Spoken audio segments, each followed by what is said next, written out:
This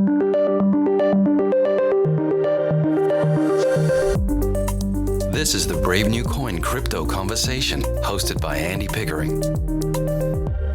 Hi everyone, Andy Pickering here. I'm your host and welcome to the Crypto Conversation, a Brave New Coin podcast where we talk to the people building the future in the Bitcoin, blockchain and cryptocurrency space. Hey team, we have a new sponsor here at the Crypto Conversation, Bitget, one of the world's leading copy trading cryptocurrency exchanges. Yes, indeed. What happens if you've got the funds to invest, but you don't have the time to keep track of the market? You still want to make smart money moves. What do you do?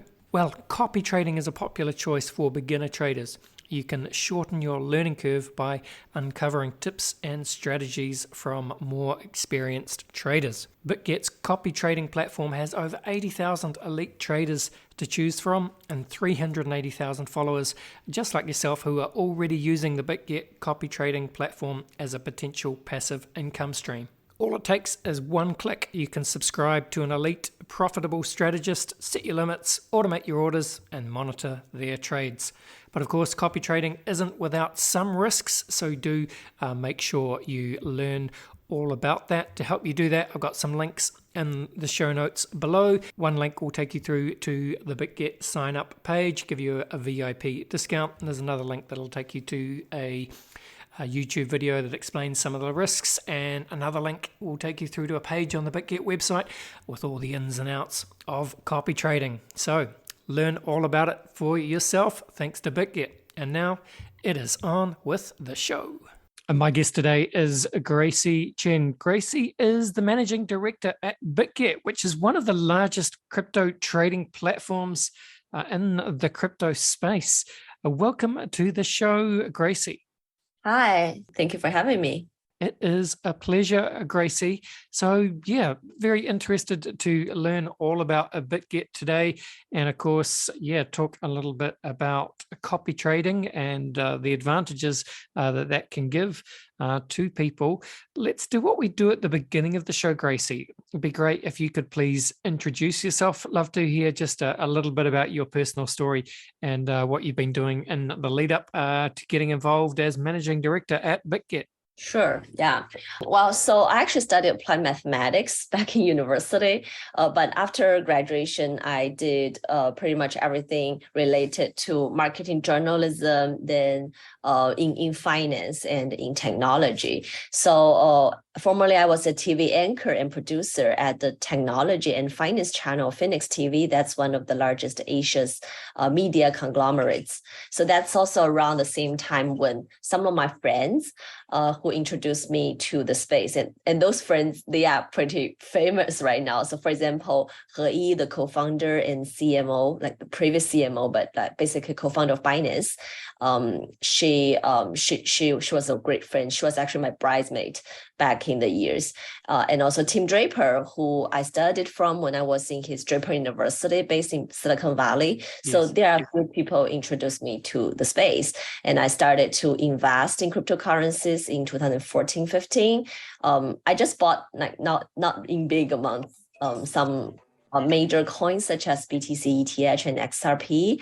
And I do think people should build a portfolio like with a small percentage investment in crypto according to their own experience and risk tolerance level. At least that's what I did back at that time, and obviously it has some tremendous return. And it's only since 2017 when I started to invest more in the crypto market, primary and secondary markets. So, for example, I am still an investor in the early days of Bitget, that's Asia's leading decentralized wallet, and also Biget's sister company. So, in this journey, I witnessed the brand's development and growth. And I kind of had this opportunity when the Biget was like looking for a managing director. So I joined the company, and and here we are. So at Biget, I actually not that long. I joined the company earlier last year, about 1 year ago. So my role in Biget is mainly to elevate the Biget's voice and presence in the broader crypto ecosystem and assisting the brand to grow, and basically marketing, PR, branding, and growth sort of things. And that's what I did previously. Although I bought cryptocurrency, but I didn't really enter the space. I was a CMO for some fintech and VR companies. So it's actually very much related, in my opinion. Yeah, got it. Well, thank you, Gracie, for telling us some of your story. That's fascinating. That you were friends or colleagues with the likes of Tim Draper and the woman that you mentioned, who was one of the co-founders of Binance. Sorry, I missed her name. But if this is but this is like a few years ago, 2014-ish. So what I'm just curious, what was Tim Draper's pitch back then? Because it's much easier for people to understand the need for a global, decentralized, censorship-resistant digital currency in 2023. But 10 years ago, pre-AI, if you like, things it sounded a bit more sci-fi for people to talk about this. What was Mr. Draper's pitch? Yeah, totally. Tim Draper, I met him in 2015, I think. He was talking about, he was a investor of some very great projects such as Tesla, and in China there's like Baidu, all in his portfolio. And you might know he lost quite a lot of cryptocurrency in the Mt. Gox hack or maybe, I don't know, like stolen, whatever, that accident in the early days. So even so, he still believed in cryptocurrency so much. So his pitch was pretty much around the fact that crypto is such a decentralized cryptocurrency that wasn't really controlled by any centralized governments, as he's in US. So like the US economy was hit dramatically in the previous financial crisis, right? So all those people, including him, based in Silicon Valley, they started to look for new instruments. So I guess that's if I remember correctly, but it's like 10 years ago, so the memory is a bit fade. Yes. But yeah, we did have some opportunities to see each other. For example, in Paris Blockchain Week and some other cryptocurrency events. He's still a great mentor, and like he has a whole team investing or looking into both metaverse or VR and blockchain. Even like his son is also doing the same thing, like doing incubation and investing in the space. So I think that's quite tremendous. I talked to his son and his daughter and even his father already. Also, like this is such a legendary Silicon Valley investment VC family. Yes. That's quite interesting. Yeah. I love it. All right. Let's learn a bit more about Bitget then, Gracie. How would you describe Bitget in the sort of, I guess, the high level summary, elevator pitch, vision style? What is Bitget? That's a lot of adjectives, like high level, elevator pitch, etc. But let's use a few words so that it's easier for our audience to understand, and remember. I guess the first thing I would say is copy trading. So as you mentioned earlier, like Bigot is a leader, especially in the copy trading cryptocurrency exchanges. Like this is our key feature or our flagship product. So right now we have served, I think the number is like 380,000 users in just copy trading this one feature. But in total, like Bigot has more than 8 million users from more than 100 countries. So it's a big crypto exchange. I would highly agree. So yeah, so number one is copy trading. Number two, I would say global. So that probably connects to what we mentioned about the company being a very it covers lots of regions, and we have teams everywhere. And I do fly everywhere. Like within the past one year, I literally traveled in every continent except for Australia and New Zealand. Yeah, but basically, this is such a globalized company, and we have the teams coming from everywhere as well. So that's great. I love to work in such a great culture, get to meet lots of interesting people. Yeah, so I guess number 3, I would say, let's say Lionel Messi. So he is our newest ambassador. Oh, really? And yeah. Yeah, we signed him up before the World Cup. Yes. And you can totally imagine how happy I was, like witnessing him in Qatar. I was actually in the both semifinal and final of the 2 matches he was playing in Qatar, to watch the game in live. And the final, which is this competition between Argentina team and the France team, it's really competitive, right? Like everyone can still remember that, even if it's a few months ago. So it's really, really exciting for me to get to witness his tremendous achievement and championship. So I guess we have some luck of like really get to choose him. We never thought, we probably have thought it, but we didn't really expect he will definitely win. No one can do that. But basically, Lionel Messi, I love him, and he's our newest ambassador. I guess his quality and his greatest of all time kind of ability and leadership, and his whole good family guy kind of personality is also very, very important in our opinion. Yeah, very, very well said. And that's, it's fascinating to see, Gracie, that, 5 years ago, even people wouldn't have thought this was possible, but it just shows how fast the industry can move when exchanges such as a Bitget can work with the likes of Messi. And of course, we've seen, similar other global sponsorships, everything from, ads at big ball games, stadium sponsorships, the UFC, Formula One. Yeah, you see crypto all over all those global sports. Great to see. I see, Gracie, I think you mentioned that Bitget was founded back in 2018, which I suppose was kind of the last bear market, right after the bull run of 2017. So Bitget will have been through that bear market building stage, and then the bull market of 2021.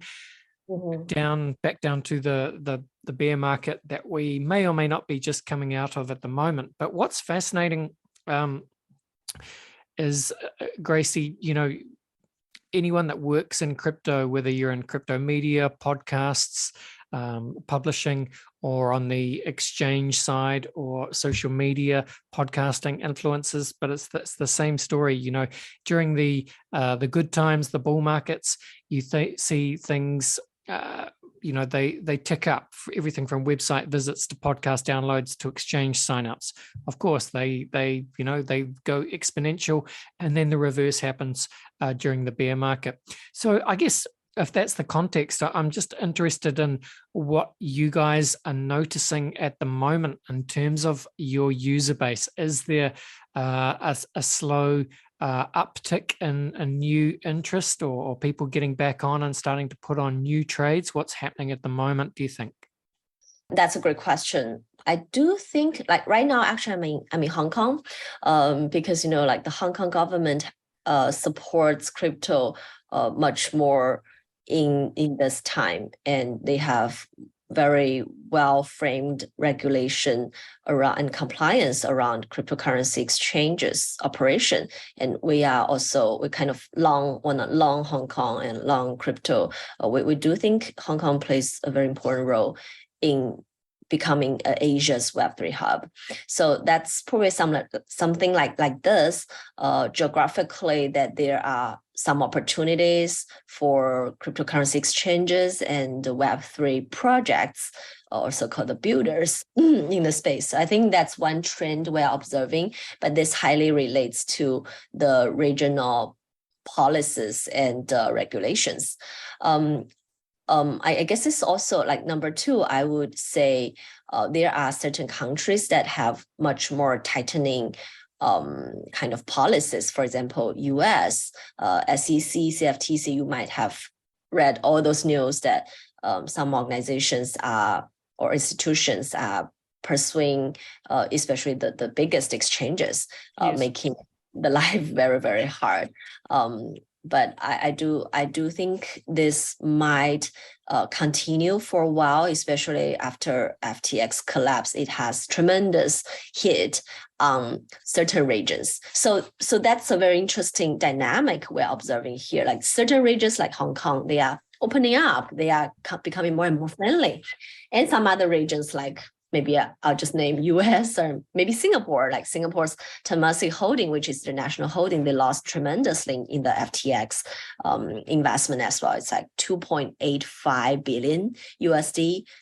It's all gone. So some countries are opening up, some countries are sort of like closing down or becoming tightening. So this is one observation that we have right now in the market. Yeah, go ahead. Oh, no, I was just going to agree with you on that, Gracie. And, you know, it's funny how, though, even though various countries are certainly ramping up their the anti-crypto rhetoric, if you like, thinking of, you know, the likes of Elizabeth Warren in the US, great example, of course. And, you know, you could argue, Gracie, that, you know, everything that could go wrong for the crypto industry over the last 18 months or so, everything that could potentially possibly go wrong has gone wrong. And that, you know, we've seen obviously FTX and yeah. But yet here we are 18 months later and Bitcoin is still back above $30,000 and looking strong. And it just goes to show, I suppose, how fast the cycles can turn around sometimes. It's hard when you're going through the tough times, but yeah, things move quickly, don't they? Yeah, I totally agree. So although there are tighter SEC regulations, and this was pretty much expected, I would say, even right after FTX collapse, or even not even the collapse, it's just like around the time that FTX or Sam tweeted about a potential acquirement from Binance or so. I was tweeting that there are certain trends that we will observe in 2023. One of them is a tighter SEC regulation. So this is totally expected. But another thing I want to point out is this all those black swan events, even including Silicon Valley kind of collapse, right? Many people thought, if you remember that day, like USDC even depegged to 0.888 rather than $1 fully pegged. So there were lots of voices going towards like this is such a bad or negative impact on cryptocurrency, the whole asset class. But look at, like you said, look at where we are right now. It's actually growing, like at least Bitcoin, ETH, they are growing after the Silicon Valley collapse. So I guess this also kind of point out to the fact that cryptocurrency is a very interesting asset class that is kind of independently developing other than the traditional financial market. And there are tremendous opportunities for decentralized finance and lending. You might have heard that we just acquired a decentralized wallet, Bitget, which was the firm that I invested in the early days that I mentioned about in the introduction. But all those kind of decentralized finance and lending, we think there will be much more opportunities. So if we're talking about still the earlier question in terms of the trend and our observation, I think this is another trend I want to point out. And this will usher in the long run opportunities innovation for basically DeFi, NFT, metaverse. These are some other sectors that we think will have very interesting development. And of course, infrastructure, that's another thing we're looking at. We have a Foresight Venture that is the investment fund. So we do invest a lot in all those sectors that I talked about.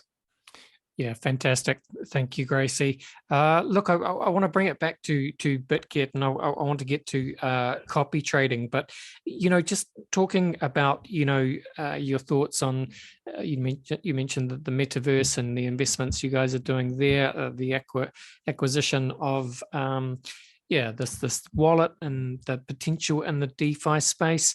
What do you think of some potential triggers that can, I suppose, kick off like the next mass wave of new users? How do we get that next mass crypto adoption cycle happening, Gracie? Mm-hmm. I personally think there might be something to happen. Of course, the I guess number one that I can think of is when in the shorter run, maybe next year or so, when the macroeconomy, monetary policy kind of correlates to or has impact on cryptocurrency. As we know, this is highly related right now, at least in this bear bull market. And also when Bitcoin halving is happening. So that's around next year, about 1 year later. So that's when, I guess, or at least in my personal opinion, but no financial advice here.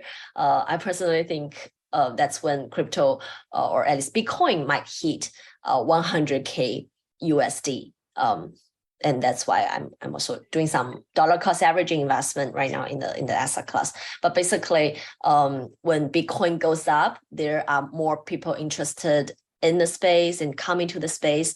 I think that's just very natural, right? Like even for whatever asset class or financial instrument, when the price goes up, people have all the focus onto it. But that's also sort of speculating. I personally think the right time to invest is not 1 year later, it's actually now when you can buy low and sell high. So but basically, people don't believe in this. People will only be attracted when the price goes up. So that's quite interesting. So that's one thing, but that's in the short term. In a longer term, let's say 5-10 years kind of scope, I would hope that something might happen. Things like when cryptocurrency can be a real currency where you can use it to buy things easily. Like I know there are people in Miami who use Bitcoin to buy houses already, but it's only happening in Miami, which is a very crypto-friendly city. But let's see if this is happening around the world, or at least in many more other major cities. So I guess that's one way I look at it when cryptocurrency can become a real currency. But it has lots of challenge in terms of, anti-money laundering, and how to do the transactions and sorts of things. So it needs a lot of people to work together. But I guess that's another thing that I think can push to the mainstream coverage. And also in the long run, we do think blockchain kind of applications, let's say GameFi, can be rather competitive or in par with the current 3A games in the traditional gaming industry when the infrastructure is better, the bandwidth is ready for the for GameFi, SocialFi, such of Web3 applications to be more available to everyone. I guess that's another thing that can push the whole industry into a more mainstream kind of environment. Yes, indeed. Thank you, Gracie, and lots to pick up on there. I love the fact that you brought up the Bitcoin halving, and yes, I think you're exactly right. Bitcoin halving, basically, roughly 365 days away, 1 year away, and I think I'm with you actually, Gracie. I think the best way to approach it is just keep dollar cost averaging in the meantime, and people have probably got a little bit longer to keep accumulating more Bitcoin. But man, Bitcoin halving is often a trigger. But you also said, Gracie, something that I thought was interesting. You talked about how people find it hard to buy when the price is low. They don't have the confidence. They want to buy when the price is high, which of course is kind of the reverse of what people should doing, which I suppose I'm bringing this up in the context of copy trading, because I think, perhaps copy trading is one solution to the simple fact that most humans simply aren't cut out to be, certainly not day traders, because people, we're ruled by emotions, and emotions have no place in trading. And something about human psychology, for most people, day trading is a dangerous trap. Is copy trading a potential solution to this, Gracie? Yes, we think so. Copy trading, let me just clarify a little bit in terms of what this is for some users who might not have the product. Yeah. So copy trading is where we have two sets of users here. One set is, we call him the elite trader or professional trader. And then there's like newer users and followers of those elite traders. So this copy trading feature is basically help to shorten the learning curve for the aspiring or relatively newer traders by allowing them to uncover these tips and strategies of the successful experts, and not just knowing those tips, but also to execute on those strategies where you can copy trade, right? To mimic their trading strategy, basically. So copy trading or even social trading in a larger form, it's defined as a form of investing which allow users to interact and observe other traders, as well as follow and execute the strategies of the more experienced peers. So that's copy trading, what it is. Well, back to your question, I do think this can kind of fill the gap, because lots of users, the new users, they may only know how to buy Bitcoin or ETH, the major cryptocurrencies, but miss some other greater opportunities. So, for example, at Bigot, we have Launchpad, and for the past 3 Launchpads that we just had, it's always like more than 10 times kind of return. So the smaller cryptocurrency is having much higher risk, but many times higher return if you know how to identify them. But this is very hard for the new users. So that's where copy trading can come in, and the new users can learn from the elite traders. And by the way, we use this product both for derivative market and spot market. So it depends on your own risk profile and knowledge. You can start with spot market, I would say, where the risk is smaller and it's more friendly for new users. And there aren't many exchanges who have copy trading feature, and many of them actually learned from us or copied from us, because we were one of the first to launch this product. And there is even fewer exchanges who have copy trading for spot market. So that's also something we just launched earlier this year. So give it a try. Don't put in like a lot of money. Just have some pocket money there and try it before you get to know this feature first. I really hate to have any user who invest in something they don't know and don't trust. So feel free to just try it first. Yes, indeed. I think that is very good advice. And as I've said, people, the link is in the show notes. It'll take you through to a sign-up page, VIP discount, all that good stuff. So just click that link, or of course, just go to the website, bitget.com. And of course, then you can look through the exchange, look through the website, and see that there are different strategists that you can copy trade from, and there are different strategies, and you can see who's profitable and who's not, how many subscribers each of the trader has. Yeah, it's quite an interesting way of doing things, and I think there's. Yeah, just see copy trading getting bigger and bigger as everything becomes a little bit more automated, and people recognize, Gracie, that there are other people who maybe have more experience in the markets and might have a better strategy. And if you can kind of piggyback on top of them, perhaps that is a smart idea, right?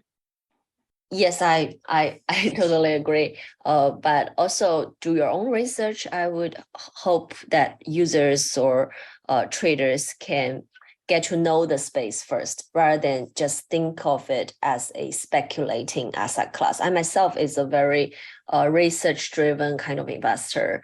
Well, of course, like in the early days, there has to be your friends, like I mentioned earlier, where your friends need to tell you that this thing exists. Coming from a traditional, finance and applied math background, I didn't even know the existence. Then you can't do anything about it. But yeah, know it, and read more. Maybe listen to your broadcast. It seems that you have a pretty great coverage of lots of experts in the space. So things like this can help the users to educate themselves, and then start trading. Yeah, put some smaller amount, do dollar cost averaging, then gradually increase or however you feel comfortable, basically. Yeah, that's right. And look, I'm not one to give advice myself, Gracie, but I always say make sure you get a little bit of Bitcoin first. To new people, get a little bit of Bitcoin, understand the value proposition for Bitcoin, and just put a little bit away with a long-term time horizon. 10 years at a minimum, I think is good. And then if you want to play around with trading altcoins, by all means, please do so. But do it with small amounts of money first, and maybe after you've stashed just a little bit of Bitcoin. Not advice, of course. Gracie, let's finish off this part of the podcast. I just thought it was interesting because I saw that I think there's a blog post or something on your website that talks about how 40% of the managers at Bitget are female, and obviously you're a woman yourself at the top of your game, at the top of the industry, and what is traditionally has been a more male-dominated industry. And it's true. I think you probably have better view on the stats myself as to how many of the traders are male versus female, but I'd just be interested in your kind of perspectives as a woman in the industry, and what we can all do to encourage more young women to get involved with the industry, both as developers, as investors, as traders. Yeah, indeed, we have lots of managers as female, and when we are recruiting at Bigot, we don't really care whether it's a man or women. We only care about their abilities and Yes. result. So we are a very result-driven company, I would say, and we also support female leadership and provide equal opportunities to promote for everyone. That's very key. But back to how both women and men can help to make gender equality a bigger thing in our, daily life as well as professional life. I think this is a very important topic to be addressed, especially in cryptocurrency, because this is or crypto industry, because this is a industry that is promoting equality of money, trustworthy, and of course equality of gender is also very important here. So for me, I personally think, number one, women should lean in and should just forget about how to balance or what. Just think about you can definitely do it, especially when it goes to STEM projects like science, technology, mathematics, etc. Women might have a so-called, or the people might have a stereotype that maybe guys are better in those subjects. But look at me, I studied applied mathematics. I also got a master's degree from MIT. So these are some of the educational kind of bias towards women doing math or STEM, which is really unfair. So as a women ourselves, we should firstly let it go, just embrace the fact that you can definitely be very capable, even if it's a so-called technical term or subject. feel free to, just open up to that and lean in those leadership opportunities. So I think that's very important. Then from maybe an outsider point of view, maybe for guys or for the general public, what can we do to help women gain their confidence? I think one thing I want to point out is that actually women leaders were asked this question a lot, which is, how do you balance family and work, right? I don't know how often you were asked that question as a guy, Andy, but not often. I'm basically, not often. but I'm asked of that question on a daily basis. Yes. So I guess that's one way we can look at it. Just forget about it. Like when one day general public don't ask question like this, I guess that's where we are nearer and approaching a better sense of gender equality in the professional life. So yeah, help us on this. And Bigot, we also want to promote, for example, we support some CSR NGO, which provides primary school girls access to STEM subjects. So there are certain events that we are doing to promoting gender equality. And also I'll have more interesting stuff to announce in this summer around this subject. But in general, I would think there are much more opportunities there, both as a working kind of employer in the space or as an investor. So in one article, I pointed out that although there were fewer women investors in the space, but if you look at the return of women and men in the long run, women actually performs much better, especially when there are more risk involved. So we are pretty much like race sober, I would say, in this sense. So there are certain statistics to support that, but this is a very interesting subject. I can stay on and on, like talk about the subject every day, but I'll just finish here. Fascinating. Thank you so much for sharing your thoughts there, Gracie. Look, let's finish off this part of the podcast, and then we'll go to a break. And then we'll come back, we'll have some fun. We'll run you through the very famous crypto conversation hot take round. But just before we do go to the break, just again, tell people where they can go if they want to explore the Bitget offering and potentially, learn how they can get involved, sign up, do some copy trading, all that good stuff. What should they do? Where should they go? I guess firstly, download our app. You can also use a website version of that rather than downloading the app. But basically, go to Bitget.com or downloading Bitget app and take a look. I guess that's where you can start. If they are like really, really new users, I would highly recommend them to start with spot trading. Like you mentioned, just get a little bit Bitcoin, get a taste of it, rather than putting all the money inside. Don't do that. You have to be very comfortable with the money that you are investing in to be like a smaller portion of your asset class to start with, at least. So yeah, download our app and go to Bigot.com and try some of the features. I guess that's how they can start. Yes, indeed. That is how you can start, or even better, just smash the button in the show notes. It'll take you through to that VIP sign up page. And yeah, well, listeners, as you will have heard at the beginning of the show, Bitget are sponsoring the show for the next month or so. And that is exactly why we've got Gracie on the show. So myself and, of course, you, the listeners, can learn all about the Bitget offering. So I hope you have enjoyed that. And now let's go to that break, and then we'll come back and we'll finish off. We'll have some fun. We'll run Gracie through the very famous crypto conversation hot take round. Look, we'd all like to say we're pro traders, but the reality is we're probably not. But with Bitget, you don't have to be. Why? Because Bitget is the world's largest copy trading exchange.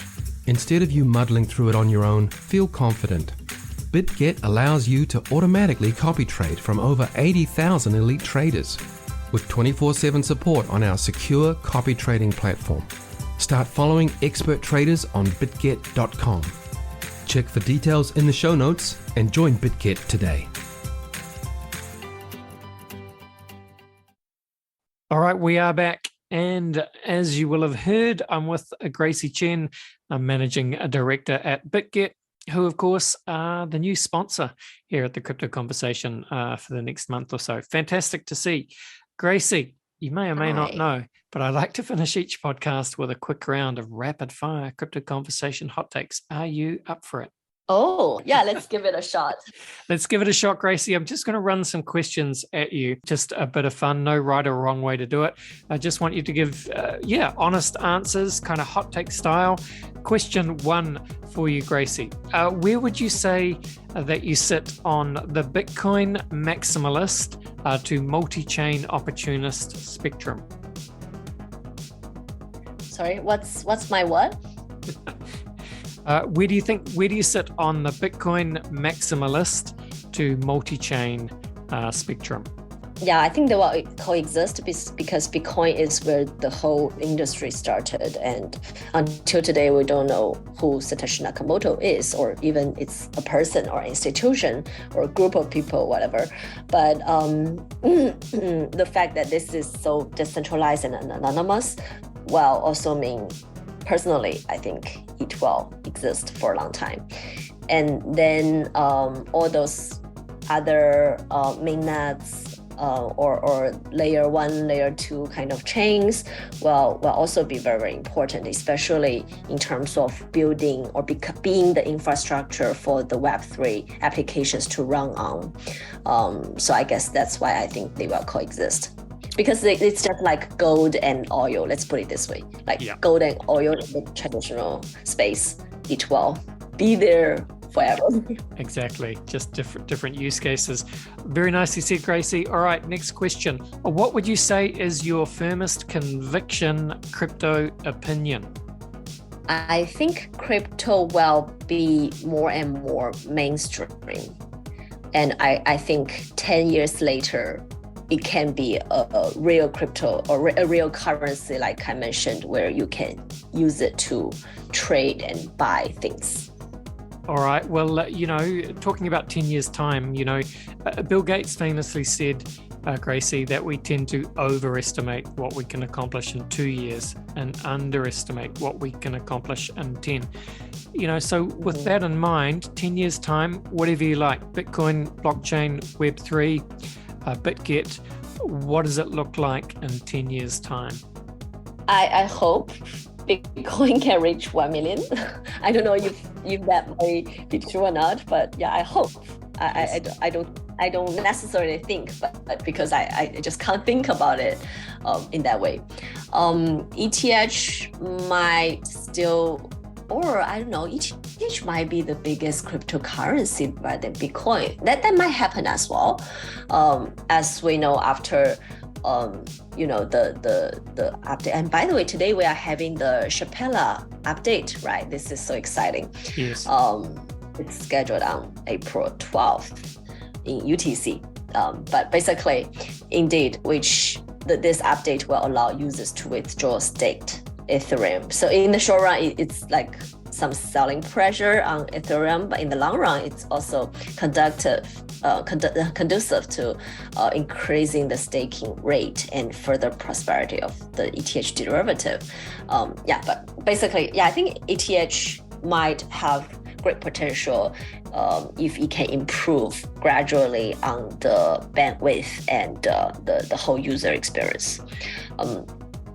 Bigot, I think 1 year ago, I probably don't dare or don't have the balls to say that. But right now, I do think Bigot will become one of top 3 exchanges in the world. Yeah, that's very ambitious. Right now, we rank about top 5 for derivative trading, top 10 for spot market. If you look at some third-party websites such as CoinMarketCap or CoinGecko, but I do think Bigot has potential because I work with all those people on a daily basis. I know how driven we are and how day-to-day kind of hardworking we are. So I think that's very important for a company to grow in the long run. That's Bigot. The industry, I think it doesn't matter 10 years later whether it's called blockchain, Web3, or crypto. Just like it doesn't matter right now whether it's called, internet or mobile internet or whatever term that we're using to describe the technology innovation that we are experiencing on a daily basis. It doesn't matter because it's penetrating to your daily life. That's the only thing it matters. Yes. So in the long run, it will definitely penetrate to our life in terms of the blockchain applications. Very nicely said again, Gracie. And I guess the flip side of that is a famous quote by sci-fi author William Gibson, who said that the future is already here, it's just not evenly distributed.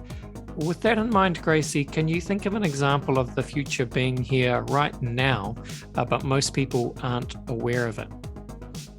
I'll definitely say cryptocurrency, right? If you look at the main, but we are breathing in this asset class on a daily basis. But this is such a small group of people. Like even my mom, my parents, my grandparents, I'm spending a lot of time to describe, especially like my grandma. She was like, "This is virtual currency. You don't see it. There isn't even a coin. I would love to have my Bitcoin as a coin rather than a virtual thing." So it's so hard for the older folks to understand this.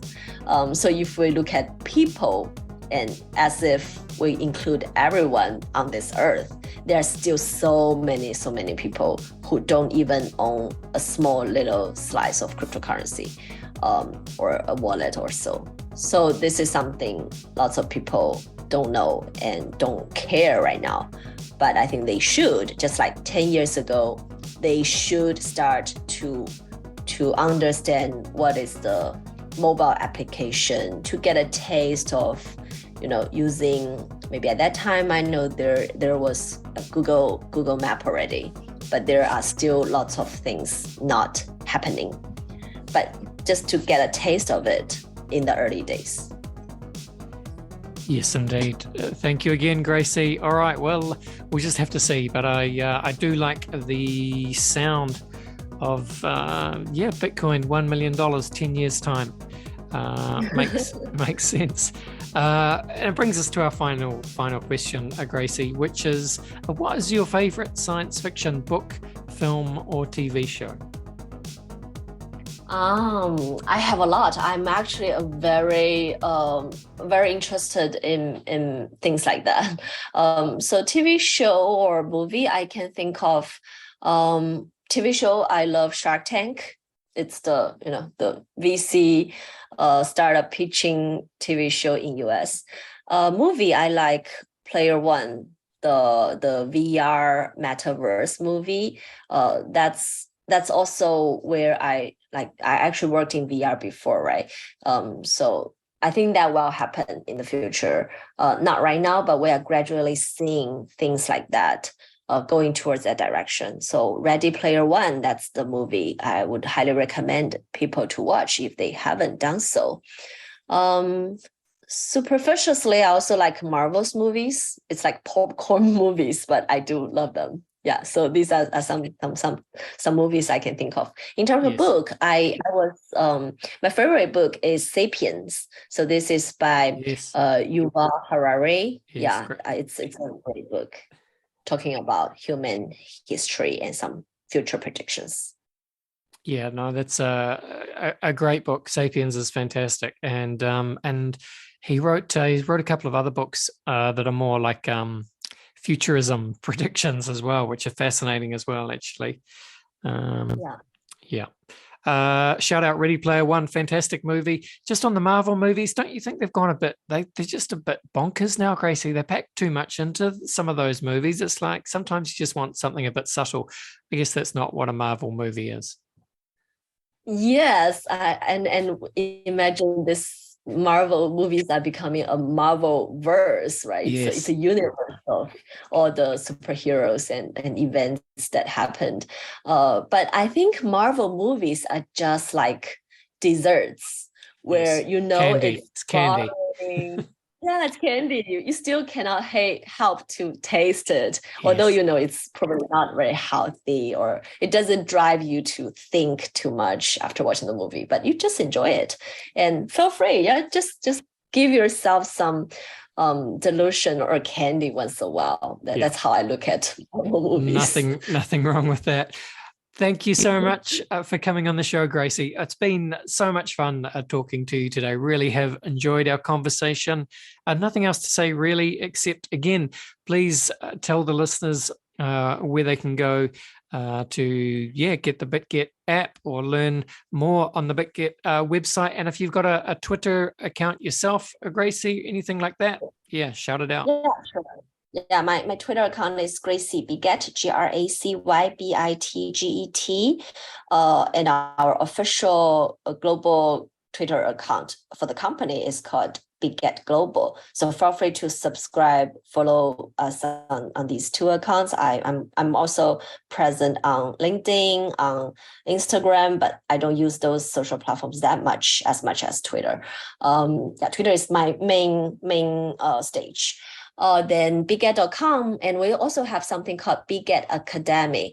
That's the series of blogs, videos, websites for new people to learn about both Bitget, new features, as well as cryptocurrency or blockchain industry in general. So that's another source of ratings or things you can get from Bitget. Feel free to start there if you don't feel comfortable start trading right now. Like I said, I still think people should get them self-educated, know us first before they deposit. Great advice. Very well said again. Thank you so much, Gracie. All the best and bye for now. Thank you. All right, there you go. That was Gracy Chen from Bitget, Managing Director at Bitget. Fascinating woman. That was great. Gracie was great. Really enjoyed talking to Gracie. So I hope you enjoyed listening. Don't forget that Bitget are sponsoring the Crypto Conversation for the next month or so. So thank you so much to Gracie and the team at Bitget for supporting the show. If you want to have a look at the Bitget offering, there's a link in the show notes. Just have a look at the bottom of your phone or on your computer in the show notes, hit that link and it will take you straight through to the VIP queue at Bitget. All right. Well, thank you again for listening, team. That is today's episode. Please do make sure you are subscribed to the Crypto Conversation in whatever podcast app you are using. But that is it for today. Thanks, team. Bye for now. This was the Crypto Conversation for Brave New Coin.